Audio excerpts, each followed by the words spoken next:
Welcome to the Bridge the Gap podcast.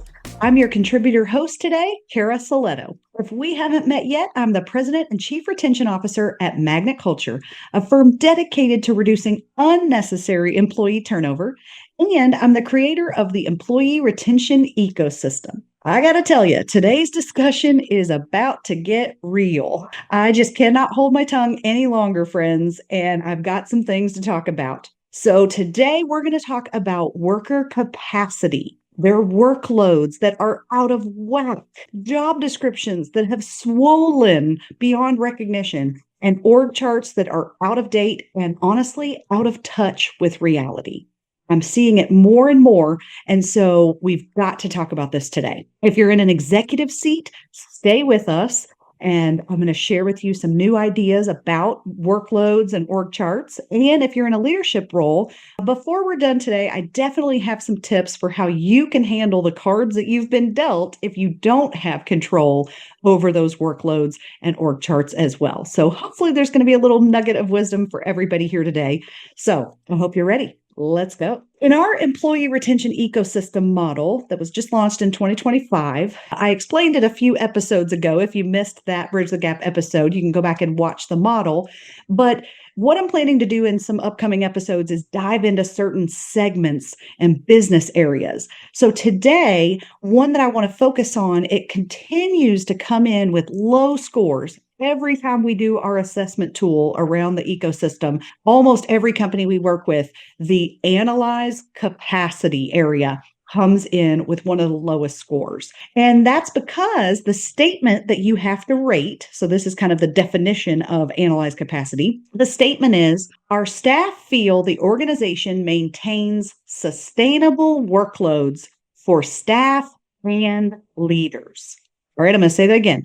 Our staff feel the organization maintains sustainable workloads for staff and leaders. So when we have a chance to dive deeper, some of our assessments, it's just 1 to 5. Do you agree with that? Do you disagree with that? But some groups we get to dive deeper with, and we created a rubric for those organizations that are really diving into the ecosystem to figure out what exactly does a 1 out of 5 mean, or a 3 out of 5, or a 5 out of 5. So we defined it. And I want to share those with you to ponder for a moment. So if we are really a 5 out of 5 thriving, we are knocking it out of the park on analyzed capacity. The definition that we have for that 5 out of 5 is that staffing levels, workloads, and roles are recalibrated regularly for sustainability. Because we know that some jobs, they swell over time, is the term I like to use. I've never seen us in senior care in 20 years, very rarely are regulations taken off of our plate. But instead, it's more and more and more regulations put on. So that's an example of one part of our job description to maintain the regulatory compliance. It just swells. It gets more complicated and more time intensive, right? So this 5 out of 5, I would say that if you're a 5 out of 5, you would have to be able to prove that your staffing levels, workloads, and roles are recalibrated regularly for sustainability. Now, I didn't say that we have the proper workloads right now. To me, a forward-thinking organization is one that has these recurring conversations. Just like every few years, or now every year, you're going to do a comp analysis to make sure we're hitting the mark. I also think we should be recalibrating and reviewing and revamping those job descriptions over time to maintain that sustainability. So that's what a 5 is. A 5 is really recalibrating regularly, that somebody is looking at that, whether it's the HR team or, senior leadership team, home office, whomever. But the key is being intentional about our workloads and more forward thinking as well. Then a 3 out of 5 is what we would call surviving. Now, this definition of a 3, if you were going to select that, would be leadership acknowledges there are workload issues, but struggles to fix them. So it's not that we're blind to them. We just are doing the best we can, right? We're hanging there.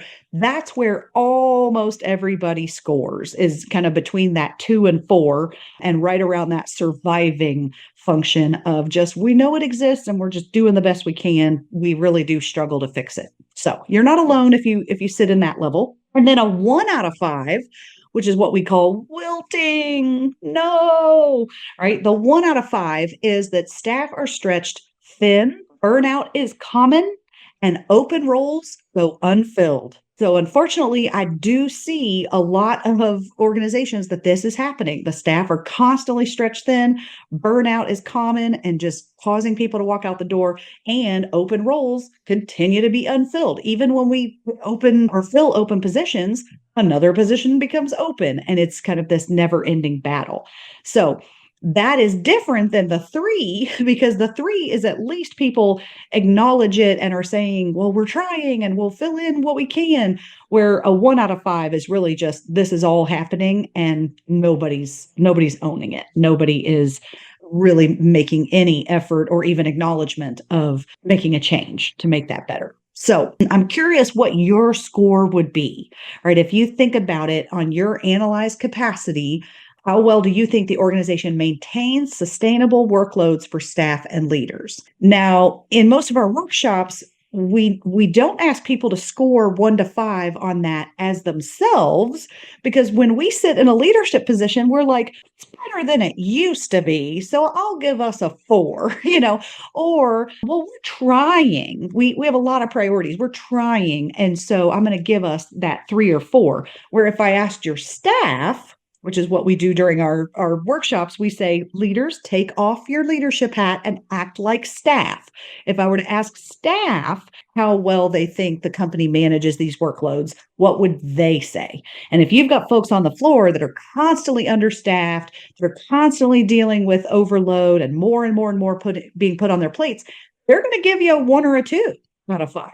So there's a difference in score of what your leadership team thinks versus what your actual frontline staff is going to think as well. It's all relative. And if you haven't been to magnetvault.com, that is our hidden treasure trove of resources where you can go download the ecosystem audit and figure out what your analyzed capacity score is. You might even want to send out that question or statement in a pulse survey on your employee engagement survey tools. You could go ahead and just ask, what do they think about the workloads? Are they currently sustainable moving forward? And, I'm not even going to go there, but another word is, are they attractive?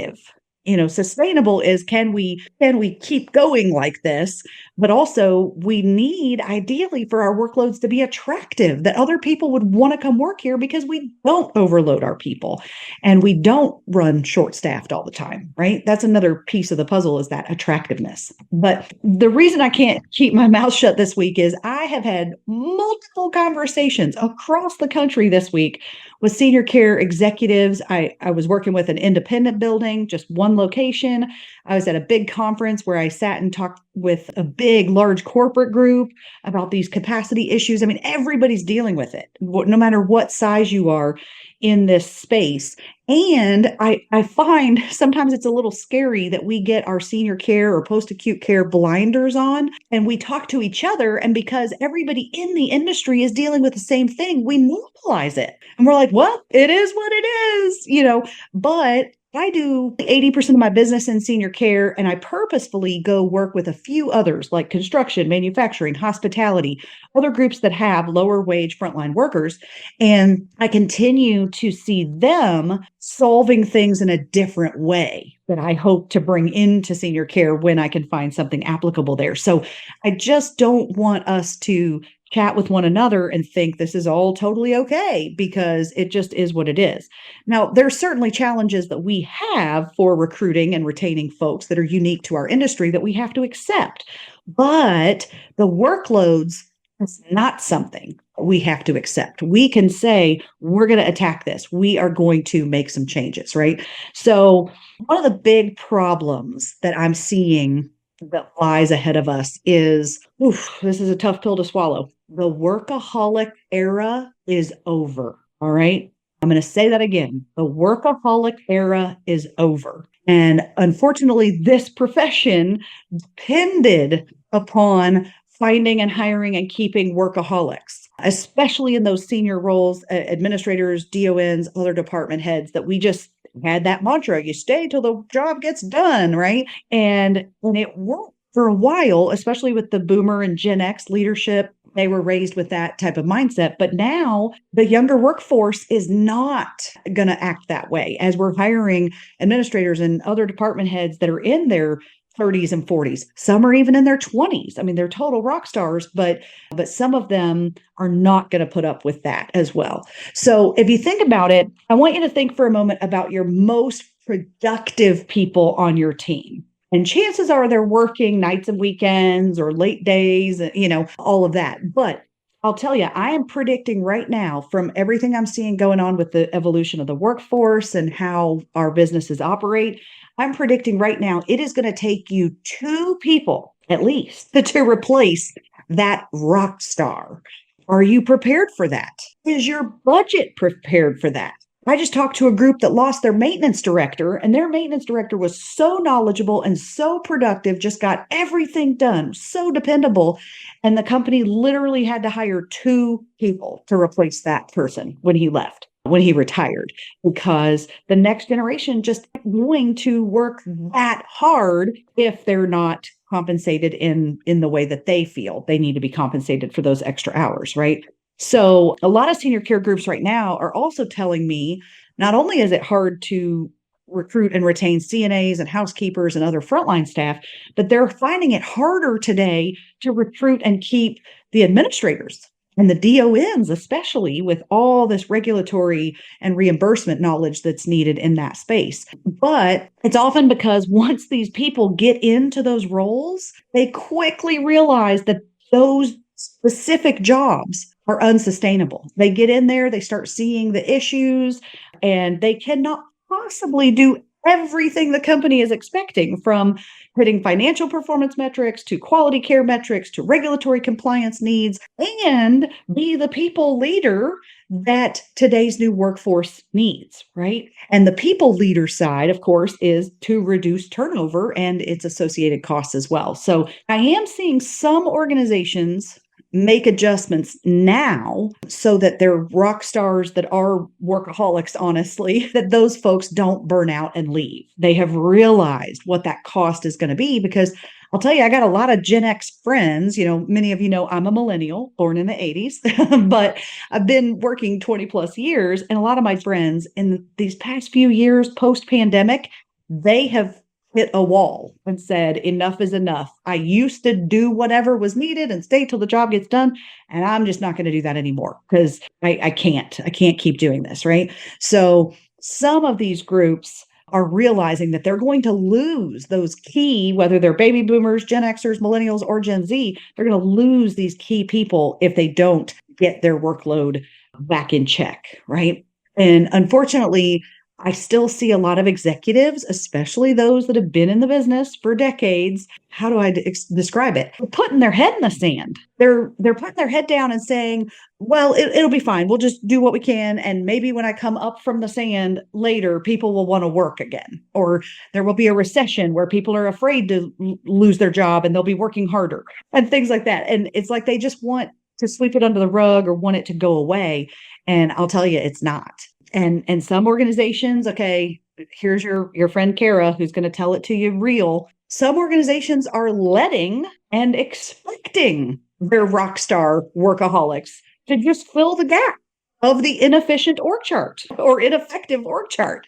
I mean, that's what's happening. Sometimes they just let people and then ultimately them too. And they think that, the companies think, well, we're paying well, but compared to other industries, compared to working 60, 70 hours a week, I'm not sure there's very many of us keeping up with that level if it's a true A player rock star, right? That would be considered a rock star somewhere else as well. In fact, I wanted to share a different perspective with you. And that is, I try to stay on social media in a way that I get to see what young people are seeing. And I like and follow, all these career coaches on TikTok that are telling young people how to negotiate and how to get more benefits and things like that. And I saw a great meme the other day on social that said, okay, you ready for this? It said, hey, boss, your refusal to hire enough people is not a reason for me to work late. Okay, I'm going to say that again.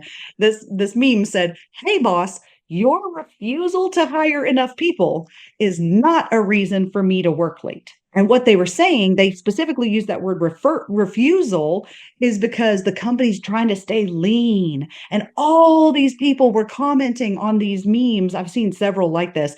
They comment and go, yeah, I shouldn't have to work harder because my teammate didn't show up. That's not my problem. That's the company's problem. And so they really are pushing it back to the company and saying this is not okay. They're getting all this advice from social and from their other friends. And I have to admit, to some extent, I agree with their perspective. I mean, I believe in professionalism and work ethic in somewhat of a traditional sense, that we need to show up and do our jobs, and that's how our organization operates and makes money and things like that. But we also need to understand that we're hiring this person to do a 36 to 40 hour a week job with a team beside them. That's what we've promised, right? As an employer, we're saying, we'd like to offer you this job.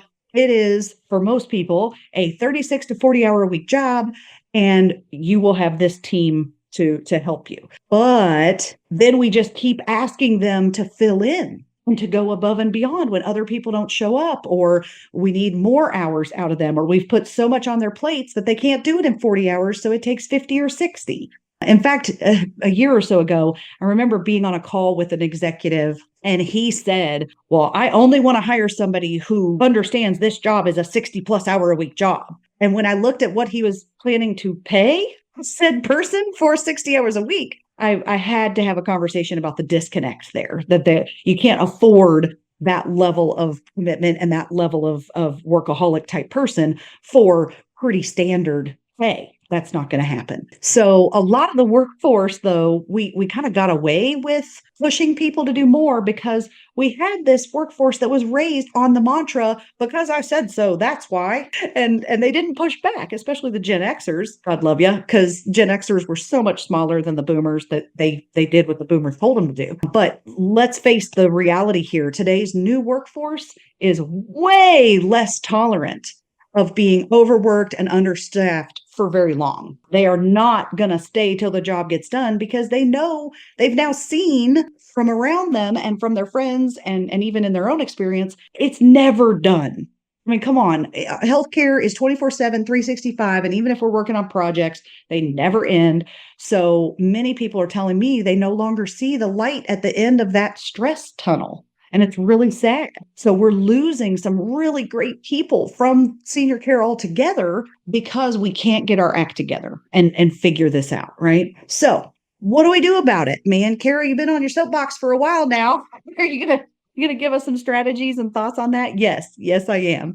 So I've got some clients in this space making some big changes, and a prediction that I have now is that the senior care organizations who get this new org chart right, who figure out what that sustainable model looks like, are going to be the ones that win the talent battle and end up providing the greatest quality care, right? Especially as we move to different pay models, value-based care, and other things like that. We've got to make sure that everything aligns with how we're getting paid for the care that we're giving, and be able to also hit the highest quality care metrics as well. And it's going to take continuity of staff, which means less turnover in order to get there. So now some folks are doing this, I got to tell you, by throwing money at those top leaders, at administrators or DONs. They are giving huge bonuses. Okay. I'm blown away at what I've learned this past year about some huge bonuses that some organizations within our space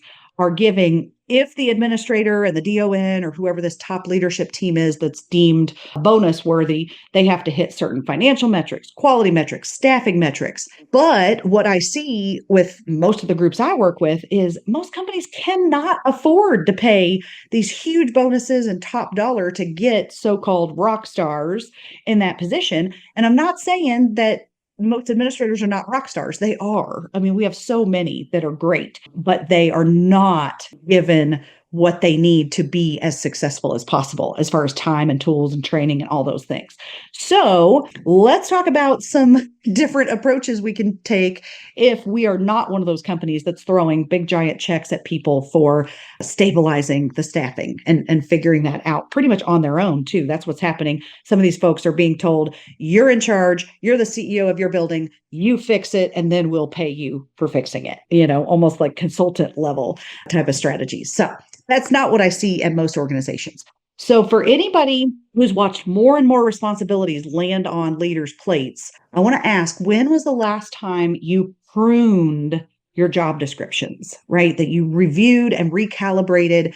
And we all know what pruning your rose bushes is. You have to take things off at the end of the season so that the next year, the better flowers can bloom and they don't weigh down or get too heavy or start wilting and things like that. So pruning, pulling back in an area is really important for being able to future blossom, right? To be able to really be even better next year, next month, next quarter. So I'm going to give some examples of what I'm seeing happen and also what happened, like how did we get here? One of those is that across business in America, we've eliminated this kind of middle management type of position. And I'll give you a non-senior care example.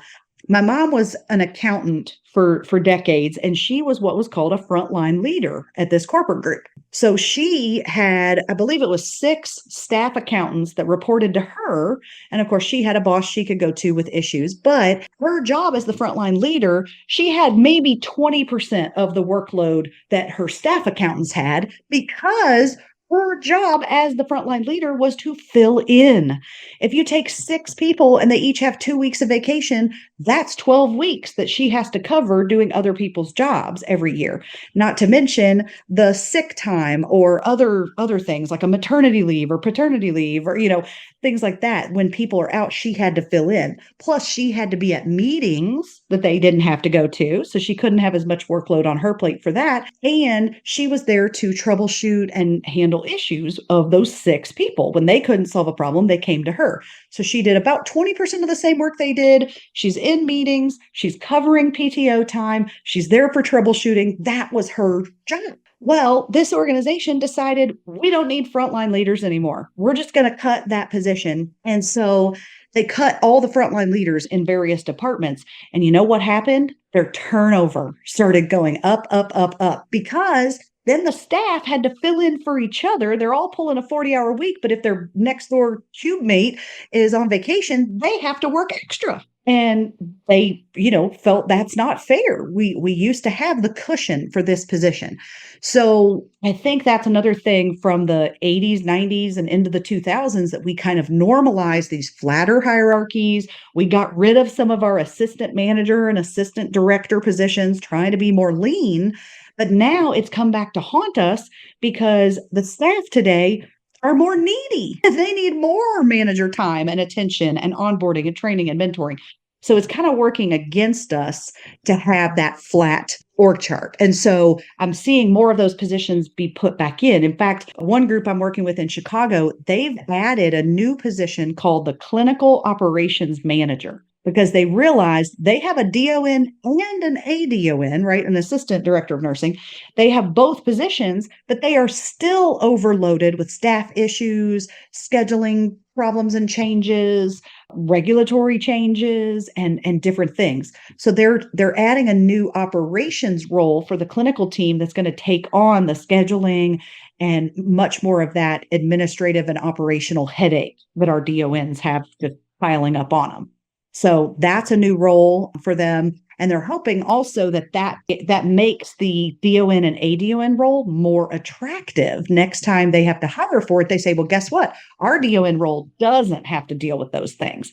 So that's kind of a longer term strategy they're putting in play there. And they're also adding an HR assistant to their HR team because they just don't have enough hands. And most HR teams, honestly, are not really fully staffed as I would recommend, with as many staff issues and initiatives that we need going on for retention today. So another position within the HR realm in particular is we have been encouraging organizations for years to create a retention specialist role or a retention strategist or a retention director. whatever level you want to put that at.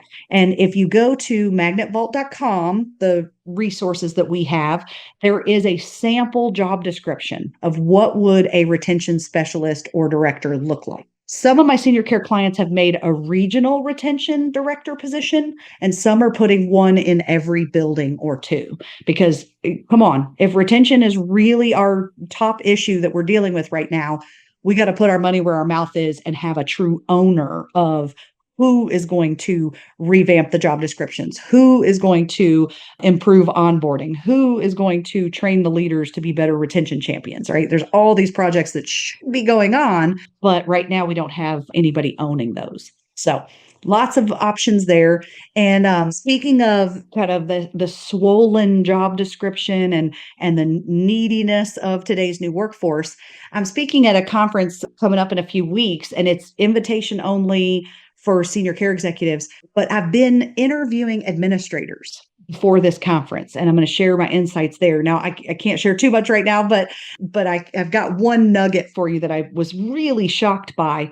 And when I asked these administrators the question of time do you spend talking directly to staff and or dealing with staff issues, not just like filling positions, but like drama and problems that staff have. And I got to tell you, all but one administrator, every single one of them except one, all but one said they spend more than 50% of their time dealing with staff issues or working with staff one-on-one. And I think that is a big wake-up call for us, that the one line item on an administrator or a DON's job description, there's one line item that usually says like, employee engagement or support your staff or, however it's defined. That one job description line item has now swollen to become first of the job. Are you kidding me? Who has time for that, right? Now, on a later episode this year on Bridge the Gap, I'm going to dive into more about Gen Z and how especially the younger workforce is bringing their whole self to work. They do not leave their personal drama at the door as previous generations were taught to do. But what I'm going to discuss right now is kind of this evolution of the workforce, what that means for leaders. And what it means is we have to be prepared to spend more time on the floor. We're going to have to, as leaders in our buildings, and especially if you are even at the home office or corporate office, getting back on the floor more often, because the leaders in the buildings have to spend more one-on-one time with staff. They're going to have to work more on mentoring both their staff and everybody on their team, but also mentoring the department heads on how to deal with staff concerns as well. I'm seeing a request on our end for a lot more training around that. How do we coach with care? How do we understand our people better? Generational dynamics and empathy plus accountability, those types of things. So we got a lot more need on the floor, and that's impacting the job descriptions as well. Now, here's the thing. Of those administrators that I interviewed, remember one of them said that he did not spend 50% of his time with staff.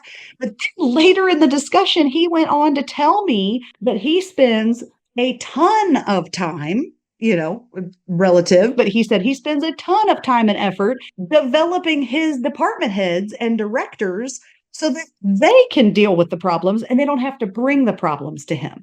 So he's kind of delegated that. It doesn't mean that his building doesn't have the same drama and doesn't have the same problems. It's just that he has purposefully, intentionally equipped the next level down of leaders to keep that off his plate. But that right there takes extra time to really pour into those leaders and help them navigate those situations and learn how to do it better moving forward. So I'll tell you, one adjustment we've made in a lot of our programs is, we can't fix the workload. So we've said in our training programs, what can we fix or what can we help the leaders do better in a more effective way if they've got a rotten org chart that they can't change. And so we've focused a lot of our class time now on still shifting the mindset of those leaders. How can they just think more proactively, more regularly, more intentionally, more effectively as a retention champion in every interaction they have and just throughout their day? How can we shift their mindset to think about it more because they don't have time to do a lot of the actions, but they can think about it and just change their communication and their slightly change their behavior throughout the day if they're thinking more about it. And then when we get to the strategies of every one of our, whether it's keynote, workshop, a retreat, whatever it is, when we get to the strategies, here's what we've had to kind of pare back everything to is micro strategies. We've had to take everything we teach about team building and trust building and communication effectiveness and all these different areas, how to give feedback and everything we teach, we've had to say, how can you do it in 30 seconds or less? We're not asking people to mentor and take their mentor to lunch or mentees to lunch. We're saying, how can you micro mentor with every interaction you have with your team? How do you build it into your daily stand-up meeting or your huddles, your shift change meeting, things like that? So now we're shifting to this micro mentoring, micro training, micro team building, those behavior change strategies that can really stick, because I can't tell an administrator, oh, well, you need to go have lunch with your mentees once a month, right? That's not going to happen. And especially not like at the nurse level. They're not going to be able to take CNAs out and take them under their wing in that way. So it's got to be done more on the floor, more on the fly as well. So hopefully the org chart adjustments, ideas that I've shared are helpful. Shifting to, instead of big behavior change that we would often ask for coming out of a training program, shifting our expectations as organizational leaders to more of this micro strategy and smaller adjustments and mindset shifts in our leaders that can stack and bring great impact over time. But I hope that this conversation has been helpful for you. I do not mean for this episode to be so disheartening, because I know we're kind of dealt the cards we're dealt and we have to deal with that. I don't mean to bring you down, but if you're frustrated and you're still listening, thank you. Thanks for sticking around, because it's so important to have these honest conversations and also to now discuss the longstanding sacred cows. I can't tell you how many organizations are finally having conversations around the way they've always done it that they finally realize is not flying anymore. It's not going to work. So if we're going to find solutions, we've got to have harder conversations and more honesty about what is it that's really not working so that we can attack it and get it right. So what if if we're in a situation where we can't change the org charts, we can't touch the job descriptions or help the workload on our team, or maybe you're saying, we are working on it, Cara, it's just slow. We're trying to get there. But another thing besides offering the micro strategies, I would also say, if you know your team is underwater most of the time, please keep your priorities in check. Please try not to overload your folks. Another whole segment of the employee retention ecosystem is about setting appropriate priorities, not too many, not too few, so that your leaders' workloads don't get out of whack in the first place. But I don't have time for that one today, so we'll cover that in a future discussion here. And until then, if you want to keep learning more retention strategies right now or until my next episode, and if you want to just let me know your thoughts on today's hard-hitting topic, this episode, I'm sure, has ruffled a few feathers. I'm sorry, but we got to get real, right? So if you want to reach out to me or get other tips and tricks throughout the month, connect with me on LinkedIn. I'm the only Cara Silletto out there, pretty easy to find. And you can also check out more videos about retention on our YouTube page at youtube.com/magnetculture. I'm Cara Silletto, and thanks for listening to this week's Bridge the Gap Contributor Wednesday.